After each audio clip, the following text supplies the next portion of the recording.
Hi guys, welcome back to my channel.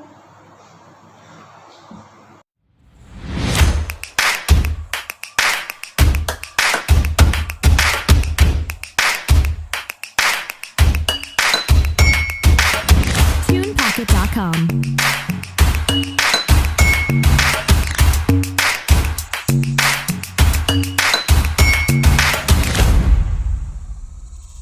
Pada kesempatan kita kali ini akan membahas mengenai kebijakan-kebijakan pada masa pemerintahan Hindia Belanda. Yang pertama ada kebijakan dalam bidang ekonomi. Yang kedua ada kebijakan dalam bidang politik. Yang ketiga ada kebijakan dalam bidang sosial budaya. Nah, mari kita saksikan atau kita lanjutkan ke bagian bidang ekonomi. Kebijakan yang pertama yaitu adalah kebijakan sistem penyerahan wajib oleh VOC. Jadi sistem ini adalah sistem yang dijalankan oleh VOC atau Company Dagang Belanda pada masa. Di dalam kebijakan yang pertama sudah saya jelaskan pada video sebelumnya, di mana Company VOC atau Company Dagang Belanda dia mengikat raja-raja yang tentunya dengan perjanjian yang sangat merugikan Indonesia atau Hindia Belanda pada masa itu. Kebijakan VOC ini diambil untuk menutupi keuangan Belanda yang pada masa itu sedang mengalami kesulitan akibat perang, akibat penjelajahan Belanda ke seluruh samudra yang ada di dunia. Baik apapun itu, yang jelas tujuannya adalah untuk menutupi keuangan Belanda atau menambah pemasukan keuangan Belanda. Yang kedua ada sistem kerja rodi atau kerja paksa, di mana yang kita tahu sistem kerja rodi ini dikendalikan oleh atau di bawah pimpinan Herman Willem Daendels, di mana yang kita tahu Herman Willem Daendels ini merupakan gubernur jenderal yang sangat kejam katanya. Jadi hal ini dilakukan untuk membangun jalan-jalan raya atau benteng-benteng untuk mempertahankan wilayah-wilayah Indonesia atau Hindia Belanda yang pada masa itu sebagai titik pembangunan atau sebagai titik pelayaran dan perdagangan pada masa itu. Salah satunya adalah Pulau Jawa. Sistem kerja rodi dilaksanakan untuk membangun benteng-benteng atau pertahanan-pertahanan Belanda di Indonesia untuk menghindari pengaruh Inggris. Salah satunya adalah wilayah Pulau Jawa yang sering menjadi mangsa penjajah Inggris. Oleh sebab itu, Herman Willem Daendels melaksanakan kerja rodi atau kerja paksa, di mana hal ini sangat merugikan bangsa Indonesia pada masa itu. Kebijakan yang ketiga yang diambil oleh pemerintahan Hindia Belanda adalah kebijakan sistem sewa tanah, yang dimana yang kita tahu sistem sewa tanah ini berada di bawah pimpinan Thomas Stamford Raffles.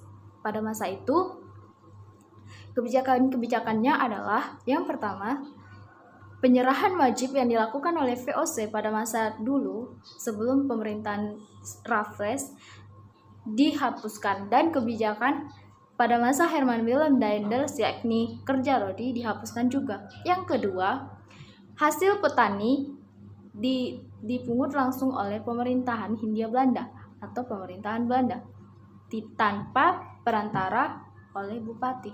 Nah, yang ketiga, rakyat harus menyewa tanah dan memberikan pajak kepada pemerintah Belanda sebagai pemilik tanah. Hal ini juga merugikan bangsa Indonesia pada masa itu karena pajak yang diberikan atau pajak yang harus dibayar sangat tinggi harganya. Dalam pelaksanaannya, sistem sewa tanah ini mengalami kegagalan karena satu, sulitnya menentukan besar kecilnya pajak karena tanahnya atau luas tanahnya berbeda-beda. Nah, yang kedua, sulit menentukan lahan sempit dan tingkat kesuburan tanah. Yang ketiga, terbatasnya jumlah pegawai. Tentunya hal ini sangat diperlukan. Nah, yang keempat ada sistem tanam paksa atau kultur stelsel, di mana Pada tahun 1830 terjadi perubahan. Ketika itu negeri Belanda sangat payah keuangannya karena harus membiayai perang di Ponorogo dan usaha untuk mencegah Belgia memisahkan diri dari Belanda. Nah, hal ini dimanfaatkan oleh Johannes van der Bos, di mana ia sebagai gubernur jenderal pada masa itu melaksanakan atau merancang kegiatan untuk dapat meningkatkan produksi tanaman ekspor di Indonesia. Hasilnya dijamin akan menolong keuangan Belanda. Tentunya lagi-lagi untuk keuangan Belanda. Nah, di sini ia menerapkan sistem kulturstelsel atau sistem tanam paksa.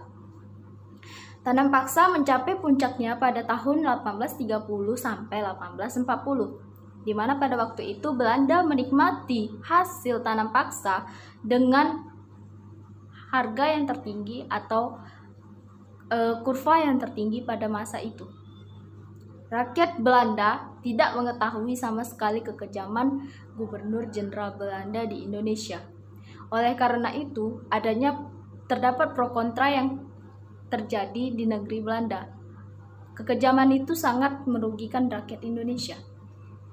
Oke guys, sekarang kita lanjutkan ke kebijakan dalam bidang politik. Nah, yang pertama pada masa pemerintahan Herman Willem Daendels, di mana ia melakukan kebijakan politik untuk mengimbangi ancaman Inggris yang berada di Pulau Jawa. Nah, kebijakannya itu yakni yang pertama, merekrut banyak orang di Indonesia untuk dijadikan sebagai tentara. Untuk menjaga pertahanan di Pulau Jawa, Daendels melaksanakan rekrut atau pencarian orang-orang Indonesia untuk menjadi tentara. Jadi mereka dilatih oleh pemerintah Belanda untuk berperang nantinya dan dijadikan sebagai tentara di wilayah Pulau Jawa. Yang kedua, membangun pabrik senjata di Semarang dan di Surabaya. Yang ketiga, kita sudah mengetahui Jalan Raya Anyer sampai Panarukan yang dilaksanakan oleh sistem kerja rodi di bawah pimpinan Herman Willem Daendels. Nah, yang kedua terdapat pada masa Thomas Stamford Raffles. Thomas Stamford Raffles membagi karesidenan Pulau Jawa menjadi 16, di mana tiap-tiapnya karesidenan tersebut dibentuk badan pengadilan atau Landrat. Dia berkaitan juga sistem politik yang ada dilaksanakan di Indonesia dengan sistem ekonomi yang dilaksanakan di Indonesia juga sangat berkaitan. Kebijakan yang pertama yaitu adalah kebijakan sistem penyerahan wajib oleh VOC. Jadi sistem ini adalah sistem yang dijalankan oleh VOC atau Company Dagang Belanda pada masa. Di dalam kebijakan yang pertama sudah saya jelaskan pada video sebelumnya, di mana Company VOC atau Company Dagang Belanda dia mengikat raja-raja yang tentunya dengan perjanjian yang sangat merugikan Indonesia atau Hindia Belanda pada masa itu. Kebijakan VOC ini diambil untuk menutupi keuangan Belanda yang pada masa itu sedang mengalami kesulitan akibat perang, akibat penjelajahan Belanda ke seluruh samudra yang ada di dunia, baik apapun itu. Yang jelas tujuannya adalah untuk menutupi keuangan Belanda atau menambah pemasukan keuangan Belanda. Yang kedua ada sistem kerja rodi atau kerja paksa, di mana yang kita tahu sistem kerja rodi ini dikendalikan oleh atau di bawah pimpinan Herman Willem Daendels, di mana yang kita tahu Herman Willem Daendels ini merupakan gubernur jenderal yang sangat kejam katanya. Jadi hal ini dilakukan untuk membangun jalan-jalan raya atau benteng-benteng untuk mempertahankan wilayah-wilayah Indonesia atau Hindia Belanda yang pada masa itu sebagai titik pembangunan atau sebagai titik pelayaran dan perdagangan pada masa itu. Salah satunya adalah Pulau Jawa. Sistem kerja Rodi dilaksanakan untuk membangun benteng-benteng atau pertahanan-pertahanan Belanda di Indonesia untuk menghindari pengaruh Inggris. Salah satunya adalah wilayah Pulau Jawa yang sering menjadi mangsa penjajah Inggris. Oleh sebab itu, Herman Willem Daendels melaksanakan kerja Rodi atau kerja paksa, di mana hal ini sangat merugikan bangsa Indonesia pada masa itu. Kebijakan yang ketiga yang diambil oleh pemerintahan Hindia Belanda adalah kebijakan sistem sewa tanah, yang dimana yang kita tahu sistem sewa tanah ini berada di bawah pimpinan Thomas Stamford Raffles. Pada masa itu, kebijakan-kebijakannya adalah yang pertama, penyerahan wajib yang dilakukan oleh VOC pada masa dulu sebelum pemerintahan Raffles dihapuskan, dan kebijakan pada masa Herman Willem Daendels yakni kerja Rodi dihapuskan juga. Yang kedua, hasil petani dipungut langsung oleh pemerintahan Hindia Belanda atau pemerintahan Belanda tanpa perantara oleh bupati. Nah, yang ketiga, rakyat harus menyewa tanah dan memberikan pajak kepada pemerintah Belanda sebagai pemilik tanah.